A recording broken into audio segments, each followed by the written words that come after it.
नमस्कार स्टूडेंट। आपका स्वागत है हमारे YouTube channel science class and GK पर। आज हम 12th क्लास बायोलॉजी का जो हमारे यहाँ पे चैप्टर नंबर 22 चल रहा था आपकी डाइजेस्टिव वाला पाचन तंत्र वाला, इस पाचन तंत्र चैप्टर का हम आज यहाँ पे सेकंड पार्ट करने जा रहे हैं स्टार्टिंग। ठीक है, फर्स्ट पार्ट हमने कंप्लीट कर लिया था और इस चैप्टर का नाम है यहाँ पे आपके डाइजेस्टिव सिस्टम का नाम क्या आपके डाइजेस्टिव। ठीक है, अब देखो यहाँ पे हम इस पाचन तंत्र वाला जो चैप्टर था, इस पाचन तंत्र वाले चैप्टर में हमने सबसे पहले आपके पढ़ा था आपके पाचन तंत्र की संरचना के बारे में। तो हमने दांत की संरचना तक कंप्लीट कर लिया था। अब हम यहाँ पे दांत की संरचना है वहाँ से हमें स्टार्ट करना है। ठीक है, तो यहाँ पे सबसे पहले देखो जो हमने पढ़ा था उसमें क्या पढ़ा था आपके कि मुख्य के बारे में पढ़ा था कि पाचन तंत्र जो आहार नाल होती है एलिमेंट्री कैनाल, इस आहार नाल के कौन कौन से भाग होते हैं। ठीक है, सबसे पहले होता है आपके यहाँ पे मुख, और मुख के बाद में कौन सा होता है आपके मुख गुहा जिसे बकल केविटी कहते हैं, मुख गुहा भाग होता है।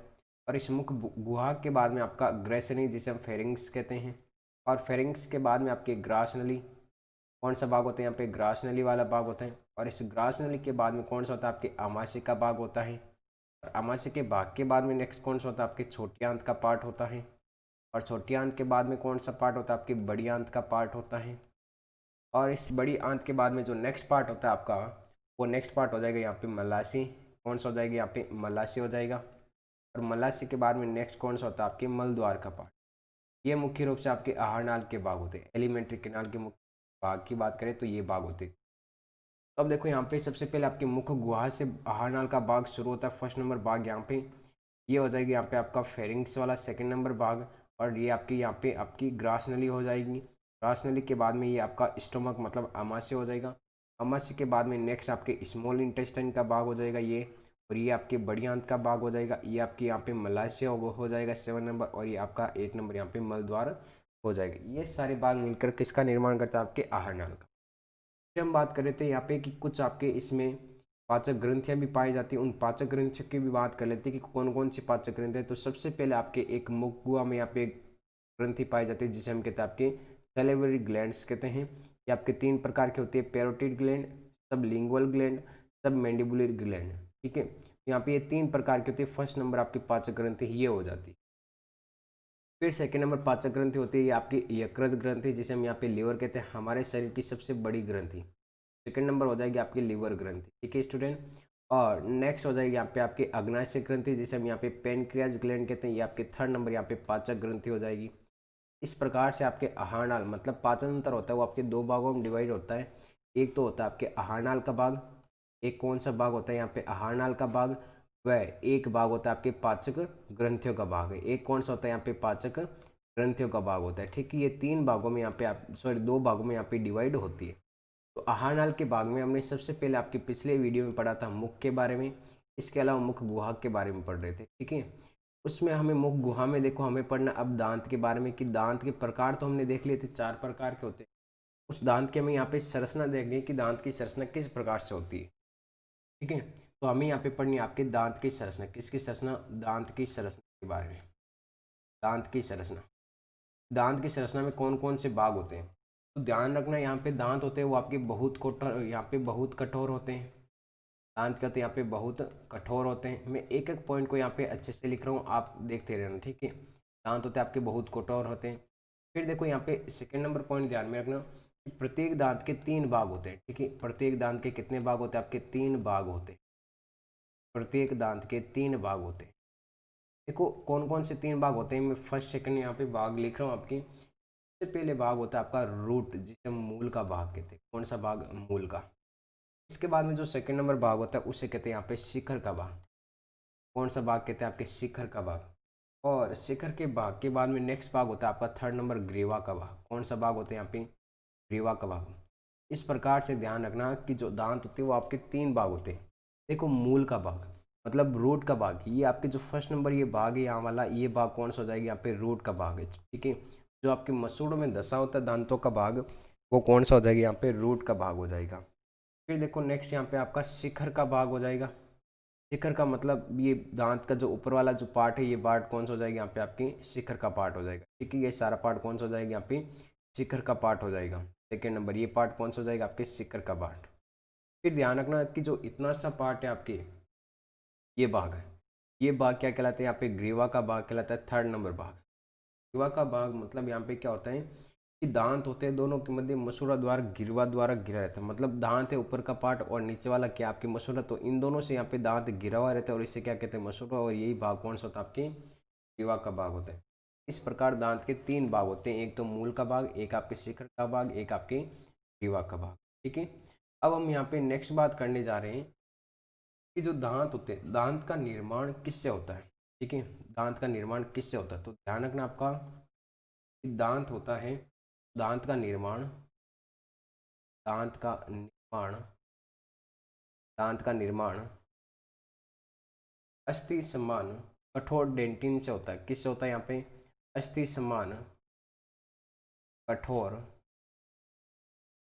डेंटिन से होता है, कठोर डेंटिन से दांत का निर्माण अस्थि समान कठोर डेंटिन से होता है। फिर ध्यान में रखना यहाँ पे आपको कि दांत का जो केंद्रीय भाग होता है, उस केंद्रीय भाग में जो गुहा पाई जाती है, खाली जगह, ठीक है, यहाँ पे केंद्रीय भाग में ये ध्यान रखना, ये गुहा, इसे कहते हैं यहाँ पे पल्प कैविटी। क्या कहते हैं यहाँ पे, पल्प कैविटी या मज्जा गुहा। दांत के केंद्रीय भाग में, दांत के केंद्रीय भाग में, दांत के केंद्रीय भाग में एक गुहा पाई जाती है। क्या पाई जाती है, एक गुहा पाई जाती है यहाँ पे। और उस गुहा का नाम ध्यान में रखना कि जो केविटी होती है, उस केविटी को यहाँ पे क्या कहते हैं, उस केविटी को कहते हैं यहाँ पे मज्जा गुहा। क्या कहते हैं यहाँ पे, मज्जा गुहा, पल्प केविटी। ठीक है, तो यहाँ पे देखो ये आपके पल्प केविटी वाला भाग दिया गया, ये आपके पल्प केविटी होती है। ये आपके बीच वाला जो भी भाग है आपके कौन सा हो जाएगा, यहाँ पे आपके पल्प केविटी। अब देखो इस पल्प केविटी में छोटी छोटी आपको ये आपके इसमें देखो ये आपको नलिका समान ये संरचनाएं दिखाई दे रही, ये रुधिर वाहिनियाँ। मज्जा गुहा में आपकी रुधिर वाहिनियाँ उपस्थित होती है। क्या उपस्थित होती है आपकी रुधिर, मज्जा गुहा में, मज्जा गुहा में रुधिर वाहिनियाँ उपस्थित होती। क्या उपस्थित होती है आपकी रुधिर वाहिनियाँ उपस्थित होती। देखो एक एक बात को बस समझना है यहाँ पे, और कुछ नहीं, बस डायग्राम आपको माइंड में रखना है। रुधिर वाहिनियों में, सॉरी मज्जा गुहा में रुधिर वाहिनियाँ उपस्थित होती है, प्रेजेंट होती है, उपस्थित होती है, उपस्थित होती है। तो रुधिर यहाँ पे मज्जा गुहा में क्या होती है आपकी रुधिर वाहिनियाँ पाई जाती है। अब देखो इनका जो इसका आधारी भाग में एक यहाँ पे छिद्र पाया जाता है, जिसे क्या कहते हैं, शीर्ष छिद्र। देखो यहाँ पे जो दांत है, इस दांत के आधारी भाग में ये देखो आपके छोटे छोटे यहाँ पे छिद्र पाए जाते हैं। इन छिद्रों को क्या कहते हैं आपके शीर्ष छिद्र। इन छिद्रों को क्या कहते हैं आपके शीर्ष छिद्र कहा जाता है। क्या कहा जाता है यहाँ पे, शीर्ष छिद्र कहा जाता है। सबसे पहले दांत की संरचना, आपके दांत बहुत कठोर होते हैं, इसके 3 भाग होते हैं, मूल, शिखर और ग्रीवा का भाग। फिर दांत का निर्माण यहाँ पे अस्थि समान कठोर डेंटिन से होता है। दांत के केंद्रीय भाग में एक गुहा पाई जाती है, उस गुहा को क्या कहते हैं, हम यहाँ पे मज्जा गुहा कहते हैं। और मज्जा गुहा में क्या पाई जाती है आपके रुधिर वाहिनियाँ पाई जाती है। क्या पाई जाती है यहाँ पे, रुधिर वाहिनियाँ। और एक इसमें एक शीर्ष में यहाँ पे छिद्र पाए जाते हैं। अब देखो इस छिद्र के द्वारा क्या होता है, ध्यान देना, इस छिद्र द्वारा, जो छिद्र होता है यहाँ पे शीर्ष छिद्र, तो इस छिद्र द्वारा, इस छिद्र द्वारा दंत को रक्त व तंत्रिकीय संवहन दिया जाता है। रक्त व तंत्रिकीय संवहन दिया जाता है। क्या दिया जाता है इनको, रक्त व तंत्रिकीय संवहन दिया जाता है। आई बात समझ में यहाँ पे। फिर देखो हम नेक्स्ट बात करते हैं यहाँ पे इसमें कि दंत कोशिकाओं की सक्रियता के कारण दांत के आकार में वृद्धि होती है। मतलब इसमें कुछ कोशिकाएं पाई जाती है और उसी के कारण क्या ये दांत में वृद्धि होगी। ठीक है, और यहाँ पे कुछ समय बाद में क्या हो जाती है आपकी निष्क्रिय हो जाती है। दंत कोशिकाएं डेंटिन का स्त्रावन करती है। किसका, जो दंत सेल्स होती है वो दंत सेल्स आपकी डेंटिन का स्त्रावन करती है। किसका स्त्रावन करती है यहाँ पे, डेंटिन का, डेंटिन का स्त्रावन करती है, डेंटिन का स्त्रावन करती है। ठीक है, किसका स्त्रावन करती है यहाँ पे, डेंटिन का स्त्रावन करती है। इसके बाद में देखो बच्चों कि डेंटिन का तो स्त्रावन करती है, एक एक पॉइंट को यहाँ पे ध्यान में रखें। अब इनका जो शिखर का भाग होता है दांतों का, दांतों का जो आपके शिखर का भाग होता है, ये शिखर का भाग, ठीक है, ये शिखर का भाग किसके द्वारा ढका होता है, आपके इनेमल के द्वारा ढका होता है। किसके द्वारा ढका होता है, आपकी इनेमल का द्वारा। और ये शरीर का सबसे कठोरतम पदार्थ है। इनेमल क्या है कि मानव शरीर का सबसे कठोरतम, मानव शरीर का सबसे कठोरतम पदार्थ, मानव शरीर का सबसे कठोरतम पदार्थ कौन सा, आपके इनेमल। और इनेमल के द्वारा क्या होता है, आपके दांत का शिखर का भाग ढका होता है। फिर ध्यान में रखना, जो शरीर का सबसे कठोरतम पदार्थ हो गया यहाँ पे, अब मूल होता है वो गर्त में आपके अस्थि समान सीमेंट द्वारा स्थित होता है। मतलब जो आपके मूल का पार्ट होता है ये आपके इस गर्त में, मतलब जो आपकी ये जो आपके साइड में मसूड़ा है इसमें गर्त मतलब जो आपकी गुहा पाई जाती है इसमें क्या होता है यहाँ पे स्थित रहता है एकदम सीमेंट के समान। तो ये थी यहाँ पे दांत की संरचना के बारे में, एकदम आप इस डायग्राम में देख सकते हो। जिसके आपके सामने यहाँ पे डायग्राम एक और दिया गया है एकदम बिल्कुल यहाँ पे करेक्ट तरीके से। ये आपके इनेमल का पार्ट होता है सबसे पहले, फिर ये डेंटिन का पार्ट होता है यहाँ पे, तो ये बीच में आपके जो गुहा पाई जाती है यहाँ पे कौन सा हो जाएगी यहाँ पे गुहा, जिस ठीक है ये आपकी मज्जा गुहा हो जाएगी। यहाँ पे बीच वाला पार्ट कौन सा हो जाएगा, मज्जा गुहा। फिर देखो यहाँ पे इस दांत के 3 भाग होते हैं, एक तो शिखर का भाग हो गया, एक ग्रीवा का भाग हो गया, एक आपके मूल का भाग हो गया। इस मूल के भाग में यहाँ पे क्या होता है, छोटे छोटे आपके छिद्र होते हैं जिन्हें मूल रंध्र यहाँ पे खुला छोर होता है यहाँ पे, तो इसके द्वारा दंत कोशिका ये तंत्रिका सेवन इनको दिया जाता है। फिर इन कोशिकाओं में ध्यान रखना यहाँ पे सीमेंट के द्वारा ये गर्त में स्थित होते हैं दांत, यहाँ पे सीमेंट के द्वारा मतलब सीमेंट नामक आपके पदार्थ के द्वारा यहाँ पे स्थित होते हैं। और ये आपके मसूड़ों में दांत के होते हैं यहाँ पे स्थित होते हैं। तो इस प्रकार से आपकी ये दांत की संरचना यहाँ पे क्या होती है आपकी कंप्लीट। और दांत के जो प्रकार पढ़े थे हमने कल, दांत आपके 4 प्रकार के होते हैं। कितने प्रकार के होते हैं आपकी, 4 प्रकार के। देखो कौन कौन से होते हैं 4 प्रकार के दांत, एक बार वापिस समझ।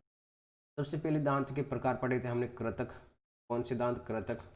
फिर सेकंड हमने दांत के प्रकार पढ़े थे यहाँ पे रत्नक, कौन से पढ़े थे, रत्नक। और रत्नक के बाद में होते हैं आपके अग्रचवर्णक, रत्नक के बाद कौन से होते हैं आपके अग्रचवर्णक। और इस अग्रचवर्णक के बाद में जो सेकंड आपका नेक्स्ट पार्ट होता है वो होता है आपके चवर्णक। मतलब 4 प्रकार के दांत पाए जाते हैं। इसे कहते हैं इंसीजर, आई से रिप्रेजेंट करते हैं। इसे कहते हैं कैनिन्स, इसे कहते हैं प्री मोलर्स, और इसे कहते हैं यहाँ पे मोलर्स। इस प्रकार दांत होते हैं वो आपके 4 प्रकार के पाए जाते हैं, कृतक, रत्नक, अग्रचवर्णक और चवर्णक। कृतक की संख्या प्रत्येक जबड़े में ध्यान रखना 4 दांत, प्रत्येक जबड़े में कितने कितने दांत, 4 दांत उपस्थित होते हैं। रत्नक दांत की संख्या प्रत्येक जबड़े में 2 होती है। अग्रचवर्णक दांत की प्रत्येक जबड़े में संख्या 4 होती है। और आपके चवर्णक दांत की प्रत्येक जबड़े में संख्या कितनी होती है आपके 6 होती है। कितनी होती है, 6। इस प्रकार कुल दांत कितने होते हैं हमारे शरीर में उपस्थित होता है आपकी 32 दांत पाए जाते हैं। कितने दांत पाए जाते हैं बेटा यहाँ पे, 32। एक बार जो भी वीडियो को देख रहे हो वो वीडियो को लाइक शेयर जरूर करें। अगर एकदम समझ में आ रहा है सबको तो कमेंट करके ज़रूर बताएं ना। सारे एक बार कमेंट कर दो एकदम अच्छे से आपको समझ में आ रहा है तो। और वीडियो को लाइक कर देना, वीडियो को शेयर करना। अब देखो नेक्स्ट हम पार्ट पढ़ने वाले हैं कि मुख है, मुख्य संरचना पढ़ ली हमने, मुख गुहा की संरचना पढ़ ली। अब इस मुख गुहा के बाद में देखो पाचन तंत्र में जो नेक्स्ट पार्ट आता है हमारा, वो पाचन तंत्र में नेक्स्ट पार्ट आता है आपका फेरिंग्स का पार्ट। ये देखो ये पीछे वाला जो पार्ट है इतना सा, ये पार्ट कौन सा कहलाता है आपका, फेरिंग्स।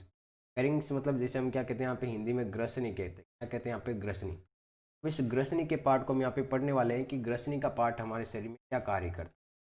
यहाँ पे नेक्स्ट पार्ट हो जाएगा आपका ग्रसनी का भाग। कौन सा भाग हो जाएगा यहाँ पे, ग्रसनी का भाग। ये ग्रसनी वाला भाग क्या इंपॉर्टेंट है, क्या कार्य करता है हमारे शरीर में ना। तो यहाँ पे देखो ग्रसनी वाले भाग की हम बात करते हैं यहाँ पे सबसे पहले कि मुख गुहिका व ग्रसनी के मध्य, मतलब आपके स्टार्टिंग में जो भाग होता है स्टार्टिंग में इस प्रकार का होता है।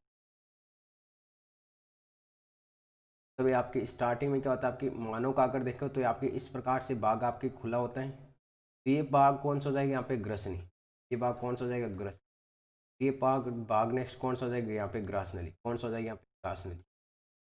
ठीक है। तो मुख गुहिका व आपके ग्रसिका के मध्य या फिर ग्रास नली के मध्य, इन दोनों के मध्य का भाग, ये आगे वाला पार्ट कौन सा हो जाएगा आपके, मुख गुहा। ये आगे वाला पार्ट कौन सा हो जाएगा, मुख गुहा, जिसे हम बकल कैविटी कहते हैं। तो इन दोनों के जो मध्य का पार्ट होता है, ये मध्य का पार्ट क्या कहलाता है आपका, ग्रसन। मैं यहाँ पे लिख सकता हूँ ग्रास नली व मुख गुहा का मध्य का भाग ग्रसनी होता है। ग्रास नली व मुख गुहा के मध्य का भाग, मुख गुहा के मध्य का भाग ग्रसनी होती, ग्रसनी। ठीक है। इन दोनों के जो मध्य का भाग होता है वो कौन सा होता है यहाँ पे, ग्रसनी का भाग होता है। अब देखो यहाँ पे इन दोनों में ध्यान रखना कि जो ग्रसनी होती है ये आपके श्वसन तंत्र व पाचन तंत्र का सम्मिलित अंग है। श्वसन तंत्र व पाचन तंत्र का सम्मिलित अंग है। इसका मतलब क्या हुआ यहाँ पे, श्वसन तंत्र व पाचन तंत्र का सम्मिलित है। इसका मतलब क्या हुआ, इस बात से समझे आप यहाँ पे। इसका मतलब है कि जो भोजन आएगा वो आपके ग्रसनी में के द्वारा ही जाएगा आगे, श्वास भी आपके ग्रसनी के द्वारा आगे जाएगी। मतलब ग्रसनी में श्वास भी आपके साथ में जाती है और भोजन भी साथ जाती है। मतलब इस प्रकार की जो नली है, तो इस नली को हम क्या कहते हैं, यहाँ पे ग्रसनी कहते हैं। क्या कहते हैं, ग्रसनी। तो इसमें श्वास भी इसी नली के द्वारा आगे जाएगी और आपके भोजन भी इसी नली द्वारा आगे जाएगी। लेकिन ग्रसनी के बाद में जैसे आपकी नेक्स्ट पार्ट जो ग्रास नली का शुरू होता है, तो इस ग्रास नली में दो अलग अलग नलियाँ हो जाती हैं। एक नली को कहते हैं हम यहाँ पे ग्रास नली, मतलब भोजन की नली कहते हैं, ठीक है। एक क्या कहते हैं यहाँ पे, भोजन नली कहते हैं। और दूसरे को कहते हैं हम यहाँ पे श्वास नली। क्या कहते हैं यहाँ पे, श्वास नली। तो यहाँ पे श्वास होती है वो आपकी श्वास नली में प्रवेश कर जाती है, जबकि भोजन आपको भोजन नली में प्रवेश कर जाती है। अब ध्यान रखना है यहाँ पे इस ग्रसनी के प्रारंभिक भाग पर, मतलब जहाँ से आपकी ग्रसनी स्टार्ट होती है, ये पार्ट कौन सा है, यहाँ पे ग्रसनी स्टार्ट, सॉरी ग्रास नली स्टार्ट हो गई यहाँ पे। इस ग्रास नली के शीर्ष पर यहाँ पे एक उत्तकों का क्या पाया जाता है, ढक्कन पाया जाता है, और जिसको हम क्या कहते हैं यहाँ पे, एपिग्लोटिस। क्या कहते हैं इसको हम, एपिग्लोटिस। या फिर इसे हिंदी में कहते हैं यहाँ पे गांठी ढक्कन। क्या कहते हैं, गांठी। ये गांठी ढक्कन क्या कार्य करता है, इस भोजन को आपके श्वास नली में नहीं जाने देता और इस श्वास को आपके भोजन नली में नहीं जाने देता। अर्थात ये भोजन को भोजन नली में डालता है तथा श्वास को आपके श्वास नली में डालने का कार्य करता है। अब देखो हम नेक्स्ट बात करते हैं यहाँ पे, ये तो पार्ट था यहाँ पे ग्रसनी का पार्ट। किसका पार्ट था यहाँ पे, ग्रसनी का पार्ट। अब क्या होता है, इस ग्रसनी के पार्ट में एक और आपकी नलिका आकर के खुलती है, और उस नलिका का नाम है यहाँ पे यूस्टेचियन नलिका। कौन सी नलिका यहाँ पे, यूस्टेचियन नलिका। यूस्टेचियन नलिका। अब ये यूस्टेचियन नलिका कहाँ पाई, देखो जो कान की संरचना हम जब पढ़ेंगे, तो उस कान की संरचना में क्या होता है, आपके एक यहाँ पे पीछे की ओर आपकी गुहा पाई जाती है। मतलब आपके कान की संरचना आपकी इस प्रकार की होती है, ठीक है। ये कान की संरचना आपकी यहाँ पे इस प्रकार, तो पीछे की ओर कान की जो आपकी एक नलिका होती है, तो वो नलिका यहाँ पे नीचे की ओर जो जाकर आगे कहाँ पे खुलती है, आपकी ग्रसनी में खुलती है। इस नलिका को हम कहते हैं यहाँ पे यूस्टेचियन नलिका। क्या कहते हैं यहाँ पे, यूस्टेचियन नलिका। ये क्या कहते हैं यहाँ पे, यूस्टेचियन नलिका। ये यूस्टेचियन नलिका भी कहाँ पे आकर खुलती है, आपकी ग्रसनी वाले पार्ट में खुलती है। कहाँ पे खुलती है, इस ग्रसनी वाले पार्ट में खुलती है। अब इस ग्रसनी के बाद में जो नेक्स्ट पार्ट आता है हमारा, वो कौन सा होता है यहाँ पे, ग्रास नली का पार्ट, इसोफेगस के। नेक्स्ट पार्ट कौन सा हो जाएगा यहाँ पे, ग्रास नली। नेक्स्ट कौन सा भाग हो जाएगा यहाँ पे, ग्रास नली का भाग। ग्रास नली के भाग में किस प्रकार की संरचना पाई जाती है, ये क्या कार्य करती है। तो इसकी जो ग्रास नली की जो लंबाई होती है ना, वो होती है आपकी 25 सेंटीमीटर।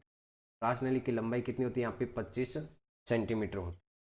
और इसकी भित्ति होती है ना, मतलब जो ग्रास नली की जो भित्ति होती है, ध्यान रखना इस ग्रास नली की भित्ति में सामान्यतः 3 स्तर पाए जाते हैं। कितने स्तर पाए जाते हैं, आपके 3 स्तर। ये लो आपके 2 स्तर हो गए, फिर 3 स्तर। ग्रास नली की भित्ति में ध्यान रखना 3 स्तर पाए जाते हैं। इसमें 3 स्तर मैंने दर्शा दिए। अब इसमें देखना यहाँ पे सबसे पहले आपका एक तो होता है यहाँ पे, सबसे स्तर होता है आपका सिरोसा स्तर। एक स्तर होता है इसमें सिरोसा, ठीक है। कौन सा स्तर होता है, सिरोसा। सिरोसा के बाद में होता है यहाँ पे आपका बाह्य पेशी स्तर। कौन सा होता है यहाँ पे, बाह्य पेशी स्तर। बाह्य पेशी स्तर। और इस बाह्य पेशी स्तर के बाद में नेक्स्ट होता है यहाँ पे सब म्यूकोसा स्तर। कौन सा होता है यहाँ पे, सब म्यूकोसा स्तर। सब म्यूकोसा स्तर। और इस सब म्यूकोसा स्तर के बाद में नेक्स्ट होता है यहाँ पे म्यूकोसा स्तर। कौन सा स्तर होता है यहाँ पे, म्यूकोसा स्तर। इस प्रकार से इसमें आपके ध्यान रखना 4 स्तर पाए जाते हैं। कितने स्तर पाए जाते हैं, आपके 4 स्तर पाए जाते हैं। नेक्स्ट ध्यान रखना यहाँ पे 4 स्तर तो किस में होते हैं, यहाँ पे ग्रास नली में होते हैं। अब क्या करती है यहाँ पे, ग्रास नली में क्या होती है, आपकी कुछ श्लेष्म ग्रंथियाँ पाई जाती है। क्या पाई जाती है, इस ग्रास नली में कुछ श्लेष्म ग्रंथियाँ पाई जाती है। ये श्लेष्म ग्रंथियाँ क्या कार्य करती है बेटा, यहाँ पे एक बार जो भी एक कमेंट कर दो, एकदम आपको समझ में आ रहा है तो यहाँ पे मैं एक बार समझा रहा हूँ सारी डिटेल्स से, ठीक है। यहाँ पे तो इस ग्रास नली में क्या होती है, कुछ श्लेष्म ग्रंथियाँ पाई जाती है। अब ये श्लेष्म ग्रंथियाँ क्या कार्य करती है, यहाँ पे हमें ये भी ध्यान होना चाहिए। इस श्लेष्म ग्रंथियाँ जैसे आपके भोजन ग्रसनी के द्वारा इसमें आएगा ग्रास नली में, तो ये क्या करेगा, भोजन को एक माध्यम प्रदान करता है, चिकना माध्यम, जिसके कारण भोजन आगे अच्छे से आपके आसानी से माशे में जा सके, ठीक है। फिर नेक्स्ट ध्यान रखना है कि यहाँ पे ग्रास नली में क्रमाकुंचन गति होती है। कौन सी गति होती है यहाँ पे, ग्रास नली में, ग्रास नली में क्रमाकुंचन गति के द्वारा, क्रमाकुंचन गति के द्वारा, क्रमाकुंचन गति के द्वारा भोजन, भोजन आमाशय में पहुंचता है। कहाँ पे पहुंचता है, भोजन आपके आमाशय में, आमाशय में पहुंचता है। तो ध्यान रखना यहाँ पे कि ग्रास नलिका में आपके क्रमाकुंचन गति के द्वारा भोजन आगे कहाँ पे पहुंचता है, आपके आमाशय वाले भाग में पहुंचता है। कहाँ पे पहुंचता है, आपकी आमाशय वाले भाग में पहुंचता है। तो अब हमारा जो नेक्स्ट पार्ट होगा यहाँ पे कौन सा भाग होगा, आपके अमाशय का भाग। तो आप एक बार इस डायग्राम में देखो कि ये जो पार्ट आ रहा है यहाँ पे, ये आपके ग्रास नली आगे चलकर किस में खुलती है, यहाँ पे देखो ये जो संरचना दिखाई दे रही है आपको, ये संरचना कौन सी हो जाती है यहाँ पे, आपकी अमाशय की संरचना। इसकी संरचना अमाशय की, जैसे कि इस डायग्राम में एकदम क्लियर दिखाई दे रहा है यहाँ पे, ये जो संरचना दिखाई दे रही है कौन सी, आपके अमाशय की। अब देखो यहाँ पे अमाशय है, अमाशय के 3 भाग होते हैं, ठीक है। ये एक तो स्टार्टिंग वाला भाग यहाँ वाला, एक ही आपके अंतिम भाग हो जाएगा यहाँ वाला, और एक भाग होता है इसमें आपके सबसे बीच वाला भाग। कौन सा होता है यहाँ पे, सबसे बीच वाला भाग। अब सबसे बीच का भाग कौन सा है, ये आपके बीच वाला भाग। अमाशय में एक तो ये स्टार्टिंग का भाग फर्स्ट नंबर, फिर सेकेंड नंबर आपके भाग ये होता है, और थर्ड नंबर भाग आपकी ये। तो ये सबसे पहले आप भाग देखो, यहाँ वाला भाग जो अमाशय का भाग होता है, उस भाग को कहते हैं हम जठरागम भाग, पाइलोरिक भाग, ठीक है। फिर नेक्स्ट होता है यहाँ पे भाग, वो होता है यहाँ पे जठरागम भाग को इंग्लिश में कहते हैं यहाँ पे कार्डियक भाग। क्या कहते हैं यहाँ पे, कार्डियक भाग। नेक्स्ट भाग होता है यहाँ पे जठर निर्गमी भाग, ये भाग हो जाएगा आपका जठर, क्या हो जाएगा यहाँ पे, जठर निर्गमी भाग, जिसे हम यहाँ पे पाइलोरिक भाग कहते हैं। और जो बीच वाला जो भाग होता है, इस भाग को हम कहते हैं फंडस भाग। क्या कहते हैं यहाँ पे, फंडस भाग। इस प्रकार अमाशय में 3 भाग होते हैं, जठरागम भाग, फंडस भाग और आपके जठर निर्गम। आई बात समझ में, हो गई यहाँ पे 3 भाग। अब देखो जठरागम भाग ये आपके किससे जुड़ा हुआ, यहाँ पे इस संरचना में देखो बस, ये किससे जुड़ा हुआ, यहाँ पे ग्रास नली से। किससे जुड़ा हुआ भाग है, आपके ग्रास नली से। तो जठरागम भाग अमाशय का प्रारंभिक भाग है, जो किससे जुड़ा हुआ होता है, आपके ग्रास नली से जुड़ा हुआ होता है, ठीक है। अब देखो नेक्स्ट भाग कौन सा हो जाएगा यहाँ पे, जठर निर्गम भाग, ये आपके अमाशय का अंतिम भाग है। ये अमाशय का क्या हो जाएगा यहाँ पे, अंतिम भाग। और जो आगे चलकर किससे जुड़ा होता है, आपके स्मॉल इंटेस्टाइन से, छोटी आंत से जुड़ा होता है। और सबसे बड़ा भाग होता है, आपके ध्यान रखना, अमाशय का। और वो भाग कौन सा कहलाता है, आपके फंडस भाग कहलाता है। कौन सा भाग कहलाता है यहाँ पे, फंडस भाग कहलाता है। इस प्रकार से आपके अमाशय में कितने भाग पाए जाते हैं, 3 भाग। फिर अमाशय ध्यान रखना, अमाशय और यकृत दोनों आपके तनुपट के नीचे, डायफ्राम के नीचे स्थित होते हैं। इनके ऊपर क्या होगा, यहाँ पे डायफ्राम स्थित होगा, ठीक है। इसके ऊपर क्या होगा, आपके डायफ्राम स्थित होगा। मतलब इस प्रकार से आपके यहाँ पे श्वसन तंत्र पाया जाएगा, ध्यान रखना। यहाँ पे आपके फेफड़े हो जाएंगे दोनों, और इनके नीचे क्या पाया जाता है, आपके डायफ्राम, और डायफ्राम के नीचे आपके लीवर, और यहाँ पे अमाशय स्थित है, मध्यपट। तो यहाँ पे अमाशय का जो प्रारंभिक भाग था, तो यहाँ पे एक अवरोध पाया जाता है। क्या पाया जाता है, अवरोध। कि जो भी भोजन आता है अमाशय में, कहाँ पे आएगा, अमाशय में भोजन आएगा। तो अमाशय में जैसे ही भोजन आएगा, अमाशय में भोजन रहेगा यहाँ पे 3 से 4 घंटे तक, तो उस भोजन को वापस विपरीत दिशा में नहीं जाने देता। इसलिए यहाँ पे एक अवरोध पाया जाता है, और उस अवरोध को कहते हैं हम जठरागम अवरोध। क्या कहते हैं यहाँ पे, जठरागम अवरोध। नेक्स्ट यहाँ पे समय से पहले ये भोजन को आगे नहीं जाने देता, इसलिए यहाँ पे एक और अवरोध पाया जाता है, और उस अवरोध को हम कहते हैं यहाँ पे जठर निर्गमी अवरोध कहते हैं। क्या कहते हैं यहाँ पे, जठर निर्गमी अवरोध कहते हैं। तो यहाँ पे देखो कुछ इंपॉर्टेंट बातें भी है, और इसमें याद रखने लायक, अमाशय बहुत इंपॉर्टेंट है। अमाशय भाग, ये हमने भाग की बात कर ली, अमाशय की नॉर्मल संरचना की बात कर ली। अब देखो अमाशय में आगे आपको क्या ध्यान में रखना है, अमाशय में 2 प्रकार की ग्रंथियां पाई जाती है। कितने प्रकार की यहाँ पे ग्रंथियां पाई जाती है, 2 प्रकार। देखो 2 प्रकार की ग्रंथियां कौन कौन सी होती है। सबसे पहले जो ग्रंथियां पाई जाती है, उस ग्रंथि को कहते हैं यहाँ पे जठरीय ग्रंथि। कौन सी ग्रंथि कहते हैं यहाँ पे, जठरीय ग्रंथि। और एक ग्रंथि पाई जाती है यहाँ पे जठर निर्गमी ग्रंथि। कौन सी ग्रंथि पाई जाती है, आपके जठर निगम ग्रंथि। ये 2 प्रकार की ग्रंथि पाई जाती है। अब देखो जठरीय ग्रंथि होती है, वो आपके जठर रस का स्त्रावन करती है। किसका स्त्रावन करती है, आपके जठर रस का स्त्रावन करती है, ठीक है। जबकि यहाँ पे जठर निर्गम ग्रंथि होती है, आपकी मुख्यतः किसका स्त्रावन करती है, यहाँ पे श्लेष्मा का स्त्रावन करती है। किसका स्त्रावन करती है, आपके श्लेष्मा का स्त्रावन करती है। तो जठरीय ग्रंथि आपके जठर रस का स्त्रावन करती, जबकि जठर निर्गमी ग्रंथि आपके श्लेष्मा का स्त्रावन करती। और इनकी जो मुख्य कोशिकाएं होती हैं, तो ध्यान रखना, जठरीय ग्रंथि की जो मुख्य कोशिकाएं होती है, उन कोशिकाओं को हम यहाँ पे कहते हैं जाइमोजन कोशिकाएं। क्या कहते हैं यहाँ पे, जाइमोजन सेल्स, या फिर हम कहते हैं इनको जाइमोजन कोशिका। और ये जाइमोजन जो कोशिकाएं होती है, वो आपकी पेप्सिनोजन का स्त्राव करती है। किसका स्त्राव करती है, यहाँ पे पेप्सिनोजन का स्त्राव करती है। देखो एग्जाम में पूछ सकते हैं यहाँ पे कि जाइमोजन कौन से किसका स्त्राव करती है, तो पेप्सिनोजन का स्त्राव करती है। तथा जो आपके यहाँ पे कुछ अम्लजन कोशिकाएं होती है, ध्यान रखना, जाइमोजन कोशिका तो पेप्सिनोजन का, लेकिन कुछ इसमें अम्लजन कोशिकाएं पाई जाती हैं। वो अम्लजन कोशिकाएं आपके HCl का स्त्राव, इसका स्त्राव करती है यहाँ पे HCl। एक तो पेप्सिनोजन का स्त्राव करती है, और पेप्सिनोजन के साथ में किसका स्त्राव करती है, यहाँ पे आपकी HCl का स्त्राव करती है। अब देखो होगा क्या, यहाँ हाइड्रोक्लोरिक अम्ल और पेप्सिन, ये दोनों मिलकर आपकी सक्रिय पेप्सिन बनाते हैं। क्या बनाता है, आपकी सक्रिय पेप्सिन।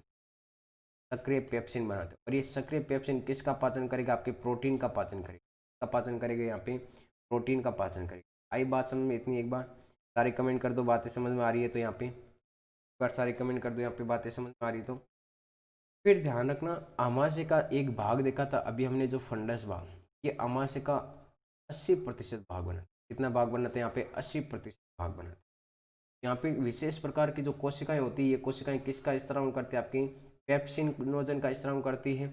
और जो HCl के साथ मिलकर किसका क्या बनाती है? यहाँ पे सक्रिय पेप्सिन बनाते हैं। और सक्रिय पेप्सिन क्या करते हैं? यहाँ पे प्रोटीन का पाचन करता है। तो ये 3 भाग यहाँ पे ध्यान रखना कि इसमें आपके आमाशय में ग्रंथियों के बारे में कौन कौन सी ग्रंथियाँ पाई जाती है और कोशिकाएं कौन कौन सी पाई जाती है। ठीक है, तो यहाँ पे आमाशय की संरचना के बारे में नेक्स्ट जो भाग आता है वो होता है आपकी छोटी आंत का पार्ट। कौन सा होता है यहाँ पे? छोटी आंत का पार्ट। इस छोटी आंत के पार्ट को हम करेंगे आपकी नेक्स्ट क्लास में। अगर एक बार यहाँ पे आपको समझ में आ गया तो सारी लास्ट बार एक बार यहाँ पे कमेंट कर दो, ओके लिख दो, सब सारे थम्स अप कर दो, वीडियो को लाइक कर देना। और अगर आपको कुछ पूछना है यहाँ पे तो आप कमेंट बॉक्स में आसानी से लिख सकते हो, फिर हमारी क्लास एंड करते हैं। हाँ भाई, आया समझ में सबको? सारे कमेंट कर दो एक बार फटाफट, है ना? हाँ कमेंट कर दो सारी, समझ में आ गए तो कमेंट कर दो और वीडियो को लाइक कर देना। ये आपके पार्ट नंबर 2 था। अब हम जो नेक्स्ट पार्ट 3 होगा वो पार्ट हम नेक्स्ट 3 कल करेंगे, ठीक है? और इसी तरह हमारी जो डेली की क्लास होगी वो आपके इसी टाइम पे होगी, सारे लाइव आ जाना। हाँ कुछ पूछना है तो कमेंट कर सकते हो आप यहाँ पे, बिल्कुल। चलो ठीक है, तो बाकी क्लास हम कल करेंगे, ठीक है?